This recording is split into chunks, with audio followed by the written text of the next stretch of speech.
भगवान ने नर्क स्वर्ग दिखलाया, पर गुरु ने आवागमन मिटाया। गुरु ने तुम्हारा आना जाना ही मिटा दिया है। फिर दूसरा जन्म भी तुम्हारा नहीं होगा तो हिसाब कौन देगा। भगवान तो हमको नरक स्वर्ग सब बता के रखते हैं, दिखला दिया उन्होंने। बुरा करोगे तो नरक है, अच्छा करोगे तो स्वर्ग है। लेकिन गुरु ने हमारा आवागमन का चक्कर ही मिटा दिया, हमें कर्मों से ही छुड़ा दिया। तो हमारे लिए ना स्वर्ग ना नरक, हमारा दोनों से कोई प्रयोजन नहीं रहा ना। जो कर्मों में पड़े हैं, तो अच्छे कर्म करेंगे तो स्वर्ग जा रहे हैं, बुरे कर्म करेंगे तो नरक जा रहे हैं। लेकिन जो कर्मों से ऊपर उठ गए, कर्मातीत हो गए, तो वो ना स्वर्ग में जाएंगे ना नरक में जाएंगे। वो अभी भी जीते जी भी भगवान से अपना योग लगाकर बैठे हैं, उनसे एकत्व अपना स्थापित करके बैठे हैं, और शरीर छूटने के बाद भी वो उसी में मिले रहेंगे, क्योंकि पहले से ही मिले हुए हैं। तो जल में कुंभ, कुंभ में जल है, बाहर भीतर पानी। विकस्यो कुंभ जल माही समायो, ये गत विरले जाने। जैसे घड़ा पानी के अंदर ही पड़ा हुआ है, आपने कुएं में डाला पानी भरने के लिए घड़े को, और वो घड़ा पूरा का पूरा कुएं के अंदर चला गया है।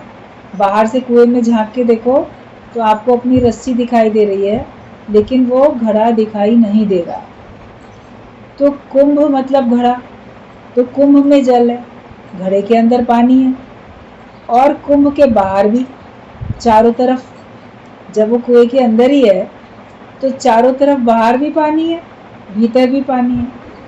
अब मान लो जब हम उसको रस्सी को बाहर खींच के घड़े को बाहर निकालना चाहते हैं, और वो घड़ा अभी बाहर नहीं निकला है, अभी वो पानी के अंदर ही है, लेकिन वो मान लो कुएं की दीवार से टकरा के वो टूट गया, तो जो घड़े के अंदर का पानी था वो तुरंत का तुरंत तो पानी में मिल गया ना, बाहर के पानी में तुरंत मिल गया। उसको टाइम थोड़ी लगा कि वो पानी पहले अपना हिसाब किताब देगा, उसके बाद उस बाहर के पानी से मिलेगा। बाहर वाला पानी ही उसके अंदर था, और वो उसी में ही था, पहले से ही उसी में था। टूटने से पहले भी पूरा घड़ा पानी के अंदर ही था, टूटने के बाद भी पानी के अंदर। तो ये शरीर हमारा घड़ा है, ये घड़ा टूटने से पहले, मृत्यु आने से पहले भी हम भगवान के भाव में रहते हैं, और शरीर का घड़ा जब टूट जाता है, मृत्यु आ जाती है, तो भी हम भगवान के भाव में रहते हैं। तो एक पल की भी तो देर नहीं लगती ना हमको ईश्वर से साक्षात्कार मिलने में, योग लगने में। योग पहले ही लगा पड़ा, तो फिर क्या हिसाब किताब कौन लेगा। गुरु हमको जीते जी मुक्त करते हैं, जीवन मुक्ति का आनंद गुरु हमको दिला देते हैं। और लोगों ने मृत्यु के बाद की मुक्ति बताई, साधन बताए, लेकिन गुरु ने सारे साधन छुड़ा दिए। सब साधन का मूल है दुर्लभ सतगुरु प्रेम। सारे साधन करो, चतुष्ट साधन करो, दूसरे साधन करो, कोई से भी साधन करो, लेकिन उन सब का जो सार है, जो मूल है, वो दुर्लभ सतगुरु प्रेम। जिसके हृदय में गुरु के प्रति प्रेम पनप जाता है, वो बड़ा दुर्लभ होता है। जैसे आसानी से नहीं होता हर एक के हृदय में गुरु के लिए प्रेम। और प्रेम के बिना तो सब सूना है, प्रेम के बिना तो सब अधूरा। प्रेम बिना होते सभी ज्ञान ध्यान जाप ताप व्रत नेम। प्रेम के बिना सब बेकार है। बिना प्रेम के आप कुछ भी करोगे तो उसका फल आपको पूरा अच्छा नहीं मिलने वाला। एक साधारण सा सांसारिक कार्य भी अगर बिना प्रेम के करते हो तो उसमें भी किसी को अच्छा नहीं लगता। ये काम प्यार से नहीं कर रहा, चिढ़ चिढ़ के, झीक के, क्रोध करके, या लाचारी में, मजबूरी में, दुखी होके ये कर रहा है काम। तो वो काम कर भी लिया, उससे दूसरे को भी आनंद नहीं आता, दूसरे को भी खुशी नहीं मिलती, और जिसने किया उसको करने में खुशी नहीं मिलती है। लेकिन कोई भी काम आप जब प्रेम पूर्वक करते हो, प्रेम और भक्ति एक ही चीज मानो, तो आप भक्ति भावना से या प्रेम की भावना से ओतप्रोत होकर जो भी कार्य करते हो, उस कार्य को करने में आपको भी प्रसन्नता मिलती है, और उस कार्य को देखने में, वो कार्य जिसके निमित्त किया गया, जब उसको वो कार्य प्राप्त होता है तो उसको भी प्रसन्नता मिलती है। आप भगवान की भक्ति में ओतप्रोत होके भगवान का प्रसाद बनाते हो, भोग लगाया, जो जो खाता है उस प्रसाद को, उसमें स्वाद आता है। भोजन तो वही है जो रोज आप बनाते हो, लेकिन जिस दिन आपने बड़े प्रेम से बनाया, या भगवान की पूजा नहीं भी हो रही थी, घर में ही आपका मन बड़ा प्रसन्न है, बहुत प्रेम से आपने बनाया, तो वो खाने में जब दूसरे लोग खाएंगे बोलेंगे बड़ा अच्छा स्वाद है, आपके हाथ में बड़ा स्वाद है, आपने बड़े स्वादिष्ट खाना बनाया, और आपको भी वो खाने में अच्छा लगेगा, क्योंकि उसमें प्रेम की भावना मिली हुई है, अपनेपन की भावना मिली हुई है। कोई भी कार्य करो तो भक्ति के सहित करो, मतलब प्रेम के सहित करो। और प्रेम के बिना आप कितनी भी तपस्याएं करो, भगवान का नाम ले लो, पूजा पाठ व्रत दान कुछ भी करो, तो प्रेम के बिना उनके अंदर में रस नहीं है, उनके अंदर में तत्व सार जो है आनंद का, सुख शांति का नहीं रहता है। तो सब साधन का तो जो मूल है वो सतगुरु का प्रेम, गुरु हमारे अंदर प्रेम भर देते हैं, फिर हम जीते जी अपने को भगवान से मिला हुआ समझते हैं। वो मुझसे जुदा नहीं, मैं उससे जुदा नहीं, मैं और वो एक हैं। तो आपका स्वर्ग नरक का चक्कर ही खत्म हो गया। मैं भी अलग हूँ तो मैं या तो स्वर्ग में जाऊंगा या नरक में जाऊंगा, मेरे कर्म का हिसाब किताब कोई देखेगा। लेकिन अब कर्म का हिसाब किताब कोई देखने वाला है ही नहीं, मैं तो पहले ही भगवान का बन गया था। मेरे सारे कर्म जो थे वो सब ज्ञान की अग्नि में जल के समाप्त हो गए, और जो भोगने वाले बचे थे वो इस शरीर के रहते रहते दुख सुख के रूप में मैंने उनको पूरा काट लिया, उन कर्मों के फल को हमने काट लिया, खत्म हो गए, बचे ही नहीं, मैं ही नहीं बचा, तो फिर तो परमात्मा ही बचा ना। तुम्हारे अंदर तुम नहीं बचे, तुम्हारे अंदर केवल भगवान बचा। तो ये होता है जीते जी जीवन मुक्ति का आनंद लेना। हर पल अपने आप को जब अपने को याद करो तो ये समझो, मेरे में मैं कहाँ, मेरे में तो मैं हूँ ही नहीं जो मैं पहले अपने को मानता था।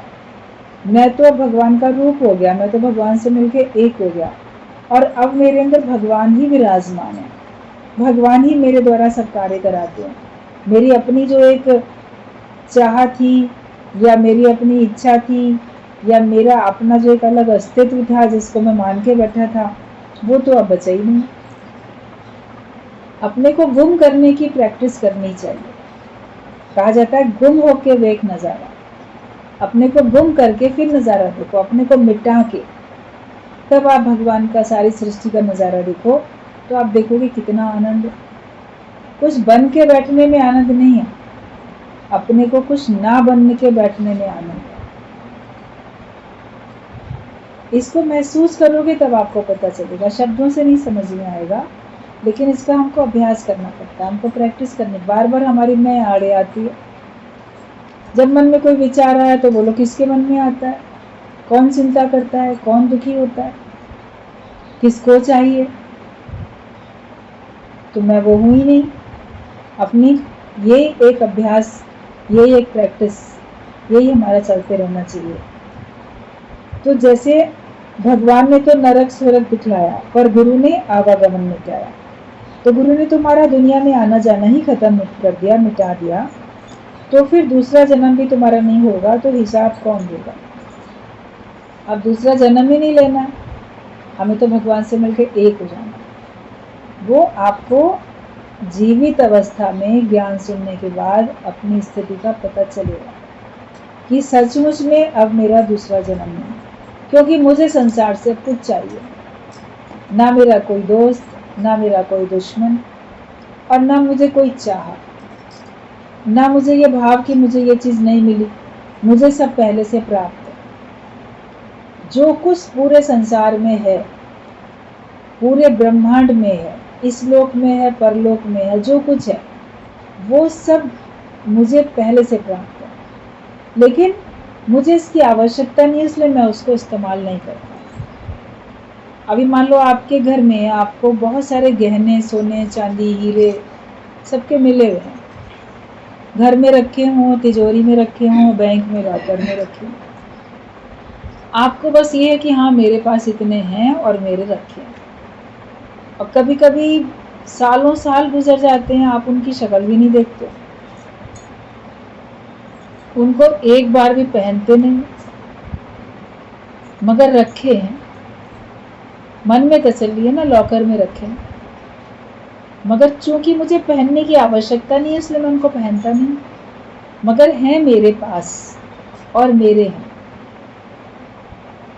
आवश्यकता ही नहीं है जो मैं जाऊं निकालूं और पहनूं।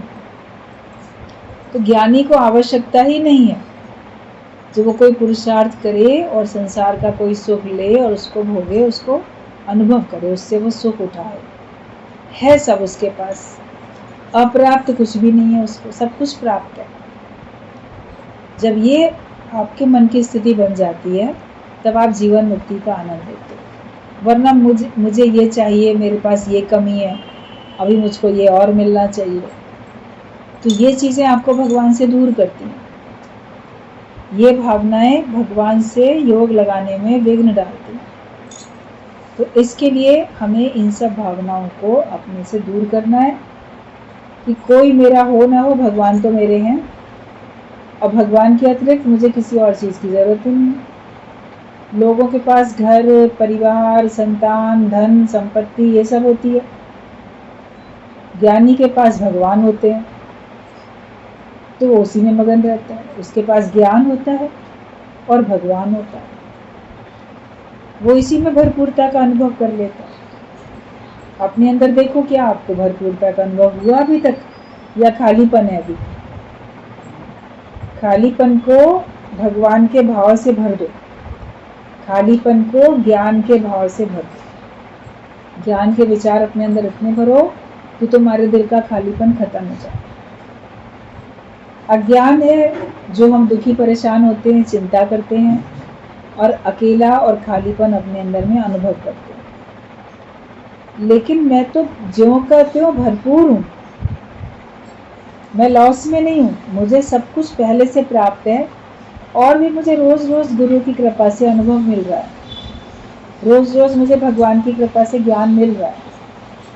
तो मैं तो हर दिन फायदे में हूँ, हर दिन मैं भगवान का नाम लेके ज्ञान की कमाई कर रहा हूँ। जो एक एक दिन आप जीवित उठते हो और सारे दिन में भगवान का ध्यान करते हो, तो वो आपका जैसे खाते में आपका तो ऐड हो रहा है ना धन, ज्ञान का धन, भक्ति का धन, राम रतन धन, ये सब आपका ऐड हो रहा है। तो ज्ञानी की जितनी लंबी आयु भी होती है वो उलझता थोड़ी है, अरे अब क्यों भगवान ने जिंदा रखा, अब क्या करेंगे, हमारे सारे काम पूरे हो गए, अब हम दुनिया चले गए। तो काम कौन से थे जो पूरे हो गए? क्या इतना ही काम था कि आपने अपना घर परिवार परिवार को सबको सेटल कर दिया और देख लिया कि हाँ सब अपने अपने पैरों पे खड़े हैं, बाल बच्चे सब अब मेरे बिना सब खुश रह रहे हैं, तो अब मेरी ज़रूरत नहीं है इन लोगों को, तो लगता है कि मेरा काम पूरा हो गया। क्या इसी काम के लिए आए थे दुनिया में? काम तो तुम्हारा पूरा नहीं हुआ अभी। अपने को मुक्त करने का काम जब तक नहीं किया तो काम अधूरा है। और अपने को मुक्त कर लिया फिर बोलोगे कि मेरा काम अब पूरा हो गया, तो अपने को मुक्त करने के बाद भी तुम्हारा काम भी पूरा नहीं हुआ, क्योंकि अभी तुम्हारे जानकारी में इर्द गिर्द कितने लोग ऐसे हैं जो बंधन में, तो तुम्हें उनको मुक्त करना है। तुमने कोई पढ़ाई पढ़ ली तो दूसरों को वो पढ़ाई पढ़ानी है। तुमने मुक्ति का निश्चय कर लिया तो दूसरों को तुमको मुक्ति का निश्चय कराना है। तो ये काम तुम्हारा कहाँ पूरा हुआ? ये तो नॉन स्टॉप चलता ही रहता है। आप जपे और नाम जपाओ, खुद भी जपते जाओ और दूसरों को भी ये भगवान का नाम जपाते जाओ जब तक श्वास श्वास श्वास सिमरो गोविंद। तो कभी कह सकते हो कि मेरा काम पूरा हो गया? क्या संसार में एक भी व्यक्ति ऐसा है कि जो अभी अज्ञानी है, उसको ज्ञानवान बनाना मुझे बाकी है? आप देखोगे अरे पूरे करोड़ों अरबों खरबों लोग अज्ञानी है, और हम तो अकेले ज्ञानवान हैं, तो हमारा काम पूरा थोड़ी हुआ। जहाँ तक पहुँच सकते हैं वहाँ तक लोगों के बीच में जाएं और भगवान का नाम उनको सिमरन कराएं, जपाएं उनका नाम। तो ज्ञानी इसीलिए हर दिन उत्साह उमंग में रहता है, क्योंकि वो ईश्वर के कार्य में सहयोग करता रहता है। आप लोग अपने को भगवान से अलग जान के, एक नाम रूप जान के, हाँ हमारे काम सब पूरे हो गए, अब हमको कोई काम नहीं, तो भी भगवान के तो सहयोगी बने ही नहीं। गुरु का कार्य अपना कार्य समझा ही नहीं तुमने। जब वो समझ लोगे तो आपके अंदर में शक्ति रहेगी, उत्साह उमंग आपके अंदर में रहेगा, और आप हर दिन जो जियोगे वो बहुत प्रेम से, आनंद से जियोगे। प्रसन्नता बांटने से प्रसन्नता अपने अंदर में और बढ़ती है। ज्ञान बांटने से ज्ञान अपने अंदर में और बढ़ता है, घटता नहीं है। प्रेम बांटने से और बढ़ता है। सेवा करने से आपके अंदर शक्ति बढ़ती है। जो आप अर्पण करते हो दूसरे को, वो भगवान आपको कई गुना होके आपको देता रहता है। आप शरीर से सेवा करो, आपके शरीर में बल बना रहता है, शक्ति बनी रहती है। आप मन से सबके लिए अच्छा सोचो तो आपका मन बड़ा प्रसन्न रहता है, मन स्वस्थ रहता है, मन में किसी प्रकार का खोट विकार आने नहीं पाता, मन में कमजोरी नहीं आती, हीन भावना नहीं आती, मन कभी कमजोर नहीं होगा आपका, मन शक्तिशाली बनेगा। तन से सेवा करोगे तन शक्तिशाली बनेगा, क्योंकि उसमें भगवान और बल भरते चले जाएंगे। मन से सबको आप अच्छा विचार, सबके लिए, सबको दुआएं दो, सबको आशीर्वाद दो, सबके भले की सोचो, सबकी उन्नति को देख के प्रसन्नता का अनुभव करो, तो आप देखोगे आपका मन कितना शक्तिशाली हो गया, आपके मन में कितनी जैसे शक्ति भर गई, प्रेम भर गया, उत्साह उमंग भर गया। और मन अगर स्वस्थ है तो आपका शरीर स्वस्थ है। मन कमजोर है तो आपका शरीर भी कमजोर बनता है। गुरुजी ने सत्संग में पहले ये बात बोल दी कि 98% तुम्हारे मन के विचार तुम्हारे शरीर को खराब करते हैं, और 2% तुम्हारे शरीर में ही कोई विकृति विकार हो गया, कोई परेशानी आ गई, उसका प्रभाव 2% है। 2% जो व्यक्ति होता है उसकी बीमारी का कारण 2% उसका शरीर होता है, बाहर का वातावरण होता है, गलत खान पान होता है, लेकिन 98% उसके मन के विचार होते हैं। आहार और विचार, अपने आहार को ठीक करो और अपने विचार ठीक करो। जिसके विचार ठीक होते हैं वो स्वस्थ हो जाता है। और आहार जैसे बताया डॉक्टर ने वैसा तो आपको करनी है, जैसे घर के बड़े लोग बताते हैं वैसे करनी है। और जो कुछ सामने आए उसको पहले हाथ जोड़ के भगवान का भाव रखे, अन्न देवता भगवान तुम भोग लगाओ, फिर मैं भोग लगाता हूँ, ये तुम्हारा ही प्रसाद है। तो उस भोजन को करने से आपके अंदर में शक्ति आती है। तो ढल गया अमृत में विष का भरा प्याला। जब भगवान का चरणामृत समझ के मीराबाई ने उसको पिया, उसको जब देने लगे विष तो खा लो, ये भगवान का चरणामृत ऐसे पी लो, ये कह के दिया। उसने वही भाव से लिया, अरे भगवान का चरणामृत मुझे मिल रहा है पीने के लिए। लेके प्याले को जैसे मुंह पे लगाने लगी, जो देने गई थी दासी, उसका दिल कांप गया एकदम कि देखो मैंने राजा के कहने से झूठ बोला है, ये भगवान की भक्त है और मैंने इसको झूठ बोला है कि ये चरणामृत है। तो एकदम से रोक दिया उसको, नहीं नहीं मीरा ना पियो, ये विष है, मैंने गलत कहा। तो वो कहती है कि नहीं, जिसके ऊपर चरणामृत नाम पड़ गया वो तो अब चरणामृत ही हो गया, अब ये विष थोड़ी। वो उसको भगवान का प्रसाद समझ के पी लेती है। तो सबको पता है विष का असर ही नहीं होता उसको। जब विषैली चीज भगवान के भाव से अगर आप खा रहे हो तो आपको असर नहीं हो रहा है, तो जो अच्छा पौष्टिक सही आपके लिए जो उपयुक्त आहार है वो अगर आप भगवान के भाव से खाते हो तो क्यों नहीं आपको एनर्जी आएगी, क्यों नहीं आपको ताकत आएगी। औषधियाँ भी जो हैं वो भी भगवान का प्रसाद समझ के खाओ। और विचार अपने अच्छे रखो, सारा विचारों का ही खेल है। तो अगर आपके ज्ञान से विचार अच्छे बन गए तो 98% आप ठीक हो गए। कोई व्यक्ति 98% अपनी बीमारी को कंट्रोल कर चुका है, तो 2% उसको क्या विचलित करेगी? 2% के लिए वो मेहनत कर रहा है, डॉक्टर हैं, दवाइयाँ हैं और उसका अपना परहेज है। ओवरऑल भगवान का हुक्म है। भगवान का हुक्म होता है तो कोई तुमको साधारण सा भी कोई घरेलू उपाय बता देता है, उससे भी तुम ठीक हो जाते हो। बाकी भगवान का हुक्म नहीं होता है तो आप अच्छे से अच्छे महंगे से महंगे डॉक्टर का इलाज कराते रहते हो, तो भी आप देखते हो कि आप आए दिन बीमार पड़ते चले जा रहे हो। तो पहले भगवान का भाव रखो कि भगवान मैं तुम्हारा हूँ और मैं तुम्हारा हूँ, तो मेरा तन मन धन सब तुम्हारा है। अब तुम जानो तुम्हारा काम जानो। अगर तुम मेरे शरीर को ठीक रखोगे तो मैं तुम्हारा कार्य करूँगा, मेरे मन को ठीक रखोगे तो मैं सारे संसार के लिए अच्छी भावनाएं रख पाऊंगा, मेरे पास धन होगा, मैं सबकी धन से सेवा कर पाऊंगा। आप जैसा चाहोगे वैसे ही होगा।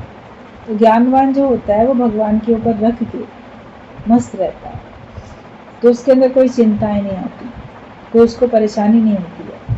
और जो भगवान का भाव रखता है वो देखता है कि उसका काम भगवान ने कितने रूप में बना दिया, डॉक्टर के रूप में, किसी नर्स के रूप में, किसी नौकर के रूप में, किसी पड़ोसी के रूप में। जिसको भगवान को जैसी मदद करनी होती है वो भगवान कर देते हैं, किसी न किसी रूप में आके भगवान आपका काम बना देते हैं, क्योंकि आप भगवान के बन गए। तो जरूरत है अपने को भगवान का बनाने की। तो तुम जो हो, तुम्हारा दूसरा जन्म नहीं होने वाला है जब तुम भगवान के बन जाते हो। तो दिल का हिलना ही पाप है। यदि तुमने माना कि मैंने पाप किया है तो जरूर उसका फल मिलेगा, पर अब मुकर जाओ कि मैं तो हूं ही नहीं। तुम्हारा दिल घबराता रहता है, मैंने ना ये गलत काम किया था, मैंने वो पाप किया था। तो अब उसको दोहराओ नहीं पहली बात तो, और बार बार याद करके परेशान भी मत हो जाओ। अज्ञानता में, नासमझी में तुमसे गलत काम हुआ, तुमसे पाप हुए, अपराध हुए, मगर अब हमको सही समझ मिल गई। अब जो सही समझ मिली है तो अब हम वो गलती नहीं दोहराते। जो गलती को ना दोहराए उसे इंसान कहते हैं, उसे भगवान कहते हैं। और मैंने किया नहीं, जिसने किया वो अज्ञानी था, वो जीव था, वो गुम हो चुका, उसका अंत हो गया। और अब मैं जो हूँ, मैं तो आत्मा, मैं तो ब्रह्म स्वरूप हूँ, मैं तो ईश्वर का रूप हूँ, मैं ईश्वर की संतान भी मानोगे तो भी। तो अब मैं वो नहीं हूँ। जब ये आप मुकर जाते हो कि मैं वो हूँ ही नहीं जिसने पाप किया, तो आपको उसका कोई असर भी नहीं होगा। फिर कि मैंने पाप किया है ये सोचोगे तो जरूर उसका फल मिलेगा, पर अब मुकर जाओ कि मैं तो हूँ ही नहीं। मैं ना, इस एक अक्षर में ही सारा ज्ञान समाया पड़ा है कि मैं ये शरीर नहीं हूँ, मैं नहीं हूँ। ये एक अक्षर में पूरा ज्ञान समाया है। मैं हूँ तो सब कुछ है, मैं हूँ तो मेरा है, मेरा तो मेरा दुख, मेरा सुख, मेरा अपना, मेरा पराया, मेरा लाभ, मेरी हानि, मेरा जन्म, मेरा मरण, मेरा मान, मेरा अपमान, देखो सब कुछ है ना मैं के साथ। मैं ही नहीं हूँ तो कुछ भी नहीं है। फिर गुरु के पास आओ मिटने के लिए, बनने के लिए नहीं आओ, मिट जाने के लिए आओ कि मैं ये शरीर नहीं हूँ। तो इस एक अक्षर में ही सारा ज्ञान समाया पड़ा है। और दूसरा, गुरु मानियो ग्रंथ, मतलब गुरु को ही ग्रंथ समझो। आपने कोई और ग्रंथ पढ़े हों ना पढ़े हों, लेकिन आपको अगर ब्रह्मज्ञानी संत मिल जाते हैं, गुरु मिल जाता है, तो आप उस गुरु को ही ग्रंथ समझो। गुरुमुख नादम गुरुमुख वेदम, गुरुमुख रहा समाई। तो गुरु के मुख में ही सारे नाद हैं, गुरु के मुख में सारे वेद हैं, और सब कुछ उसके मुख में समाया हुआ है। मतलब जो कुछ गुरु के मुख से शब्द निकलते हैं वो सब वेदों के ही तो महावाक्य हैं, ग्रंथों के ही शब्द तो निकलते हैं। गुरु कोई नाम रूप शरीर होके नहीं बात करता, गुरु के मुख से भगवान की वाणी निकलती है, भगवान बोलते हैं। और गुरु तो ज्ञान ही बोलता है। अगर वो अज्ञानता की बातें करे तो वो गुरु थोड़ी है, फिर वो फिर सांसारिक व्यक्ति कहलाएगा।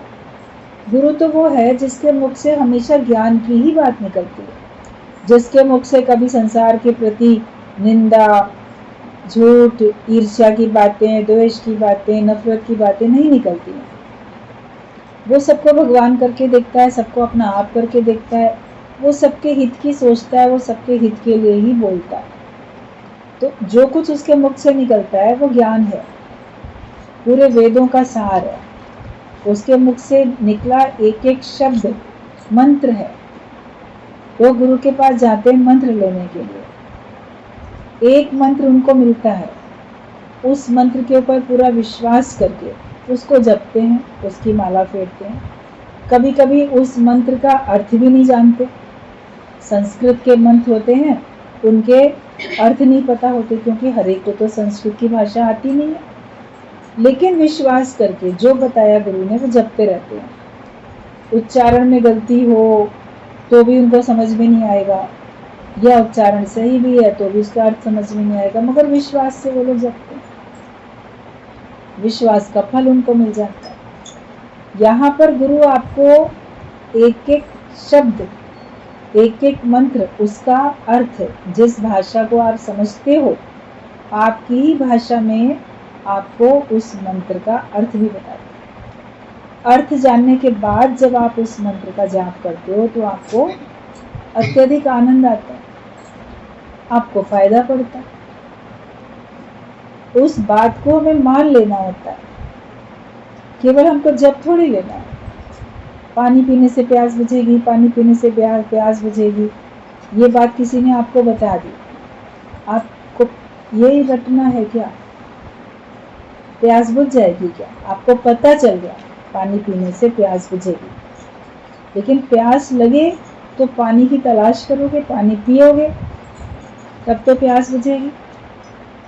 बताओगे कि हाँ पानी पीने से प्यास बुझेगी, लेकिन पानी तुम्हें पीना भी तो है।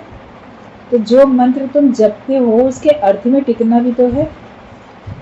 केवल उस मंत्र को जपने लेने से तुम्हारा आवागमन का चक्कर थोड़ी मिट जाएगा। आपको आनंद तो तभी आएगा, शांति तभी आएगी, बल आपको तभी मिलेगा जब वो भोजन खाओगे, वो पानी पियोगे, उसके अर्थ में टिकोगे, उसके हिसाब से जीवन अपना व्यवहार अपना बनाओगे, तब आप जीते जी मुक्त हो पाओगे और बाद में भी फिर आपको मुक्ति मिलेगी। सही समझ गुरु हमको देता है। सतगुरु सिक्का बंधन काटे, सतगुरु सिक्का बंधन काटे।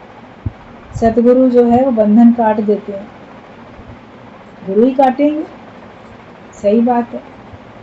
लेकिन शिष्य को अपने बंधन गुरु दिखाएगा ना कि देखो तेरा ये बंधन है और इस बंधन को मैं काट रहा हूं, तो काटने में सहयोग तो करोगे ना।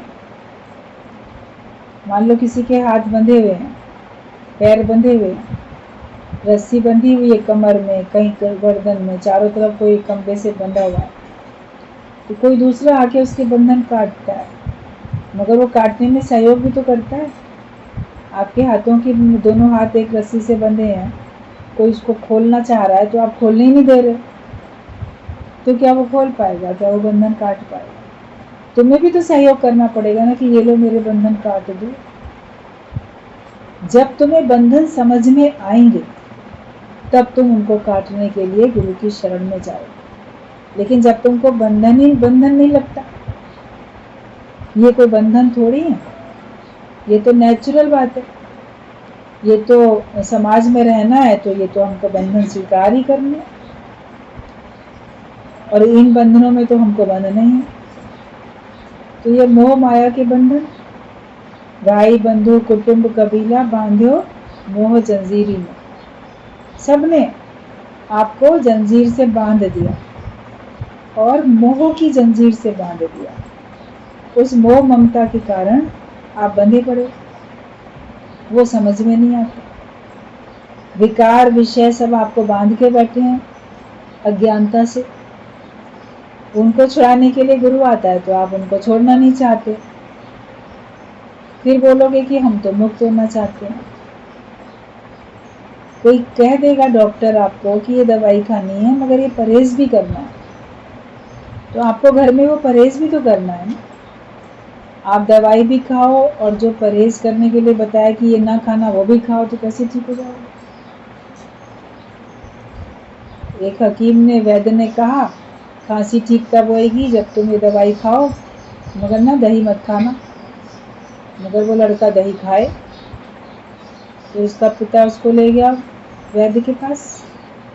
ये तो खाता है दही, आपने मना किया था ना खाओ तो भी खा रहा है, देखो दवाई भी खा रहा है वो भी खा रहा है। तो वैद्य ने समझ लिया कि इसको किस तरीके से सिखाना है। उसने कहा अच्छा बेटा, तुमको दही बहुत पसंद है जो तुम मना करने पर भी खाते हो। हाँ मुझे तो बहुत पसंद है, मैं तो उसको छोड़ नहीं सकता, मैं जरूर खाता हूँ। तो वैद्य ने कहा अच्छा ठीक है कोई बात नहीं, तुम खूब दही खाओ।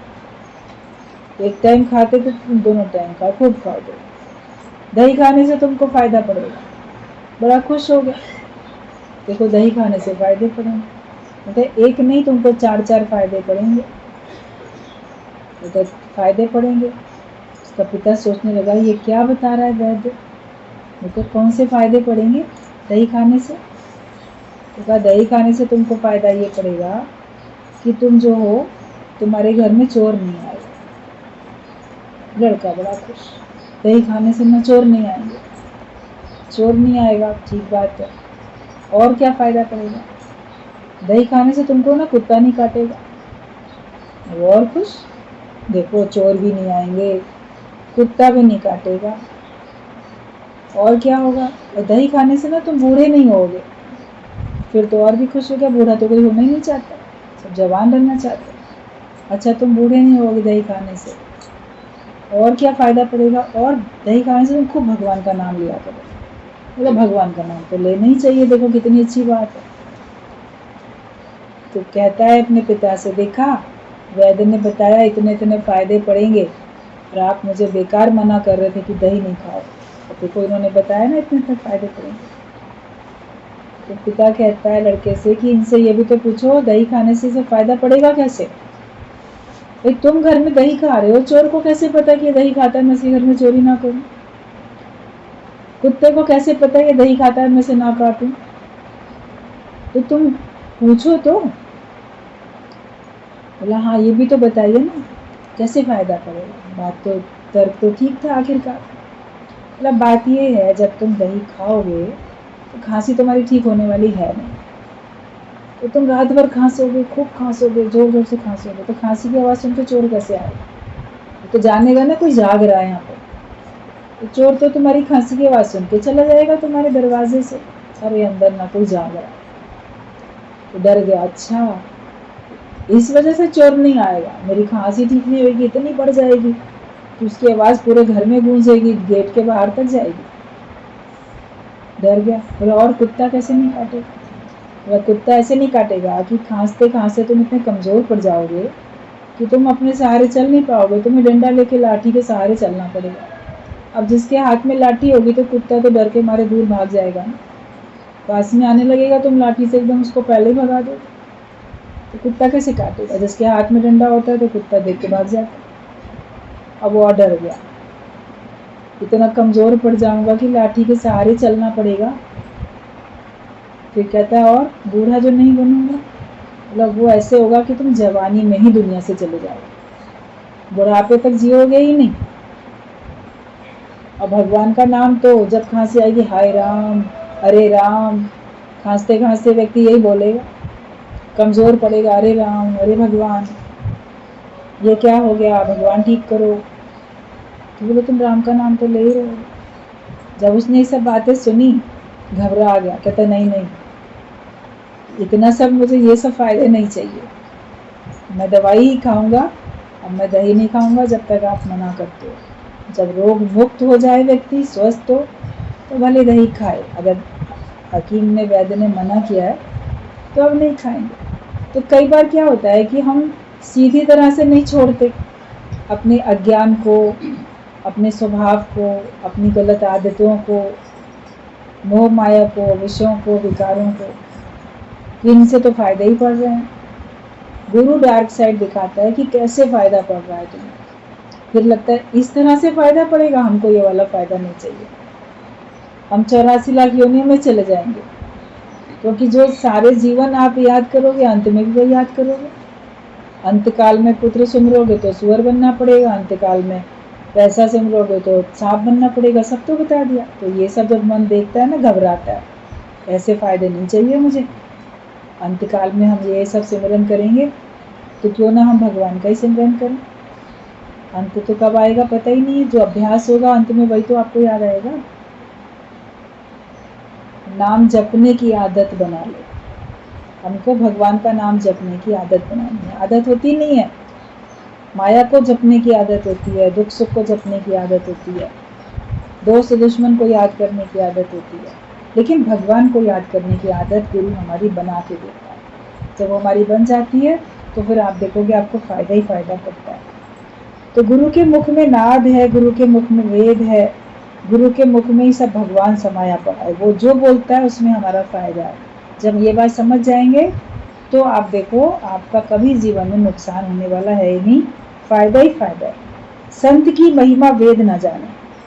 संत की महिमा पूरी की पूरी वेद भी बखान नहीं कर सकते हैं। वेद शास्त्र भी गुरु की महिमा का कथन नहीं कर सकते। अब बताओ कि तुम बड़े हो या ग्रंथ बड़ा है। तुम उसको समझ गए तो तुम बड़े हुए ना। ग्रंथ तो बड़ा नहीं हुआ, तुम उसको समझ गए तो तुम बड़े हो गए।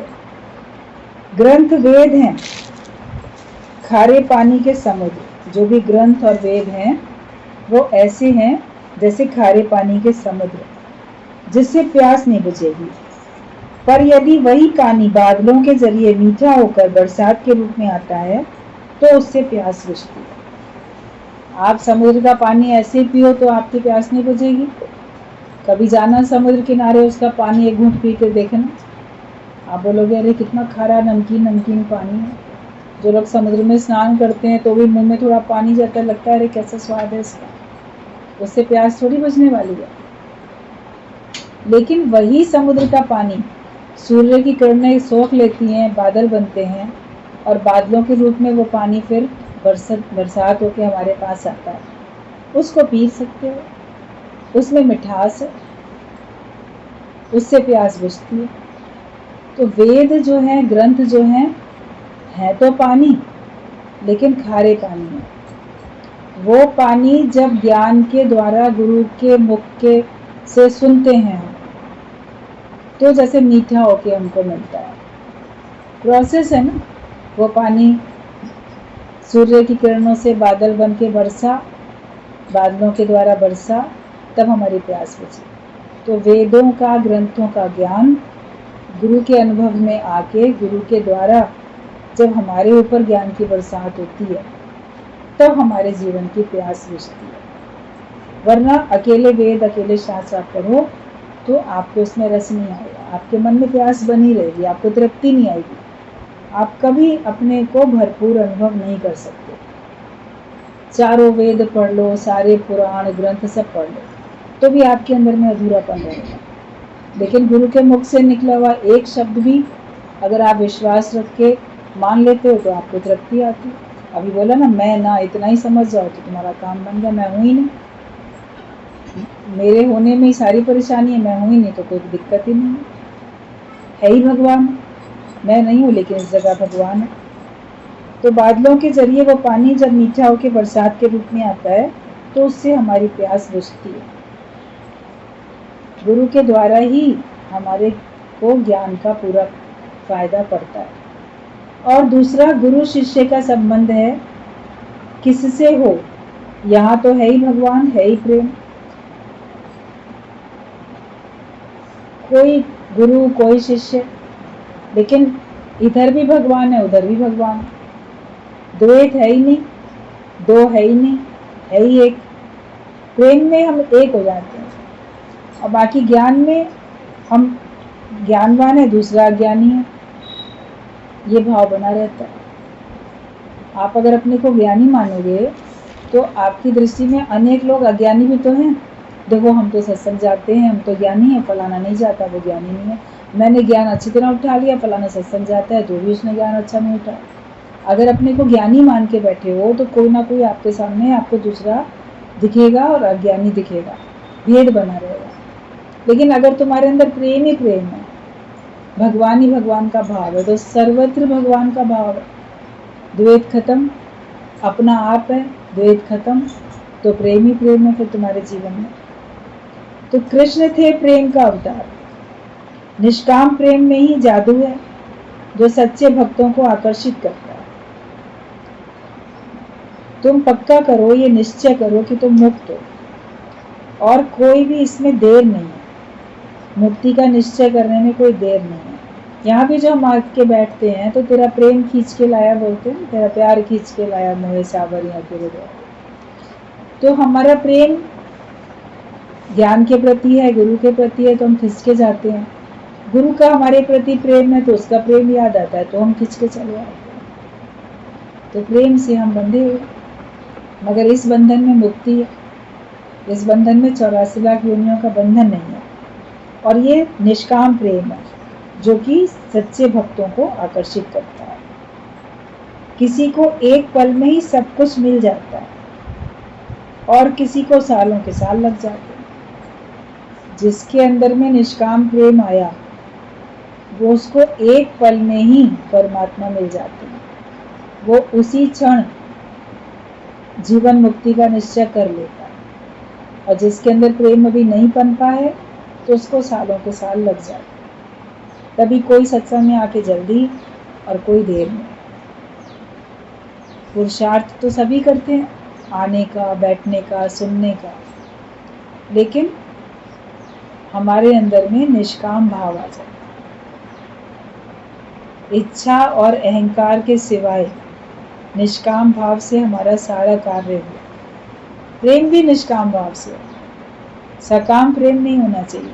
मैं बड़ा प्रेम करता हूँ लेकिन बदले में मुझे ये चाहिए, तो तुम्हारा फिर निष्काम प्रेम हुआ ही नहीं। मैं करता हूँ ये भी तो मुझे प्रेम करे, प्रेम के बदले में प्रेम पाने की चाह भी तो सकाम हुई ना। कुछ और नहीं चाहते, प्रेम के बदले प्रेम तो चाहते। कुछ ना चाहो, प्रेम का मेरा स्वभाव है। सूर्य सबको रोशनी दे रहा है, फूल सबको सुगंध दे रहा है। फूल नहीं बोलेगा कि मैं सुगंध देता हूँ तो मुझे भी तो लोग सुगंध दें। उसको तो कोई, फूल को कोई सुगंध देता है क्या? या फूल को कोई अप्रिशिएट करता है? कोई नहीं भी करता है। कोई इसकी तरफ देखता है, कोई नहीं देखता। किसी को फूल पसंद है, किसी को नहीं पसंद है। कोई सूर्य को देखता है, कोई नहीं देखता। कोई सूर्य को प्रणाम करता है, कोई नहीं करता। सूर्य बोलेगा मैं सबको रोशनी देता हूँ तो ये लोग भी तो मुझे रोशनी दें। वो देता ही जाता है, और उसमें देने का भाव भी नहीं है, ना फूल में ना सूर्य में। अनकॉन्शियस ऑफ गिविंग है, क्योंकि वो उसका रूप है। तो जो भगवान का भक्त है वो निष्काम भाव में आ जाता है, इसलिए उसको न लेना न देना उसका स्वभाव है। उससे कार्य निष्काम का होता ही रहता है, निष्काम भाव से उसका कार्य चलता ही रहता है। तो किसी को तो एक पल में ही सब कुछ मिल जाता है और किसी को बहुत दिन लग जाता है। आप चाहो तो अभी का अभी आप मुक्त हो सकते हो, नहीं चाहोगे तो जब तक नहीं चाहोगे तब तक का समय लगेगा। कितना समय लगेगा ये आपके ऊपर।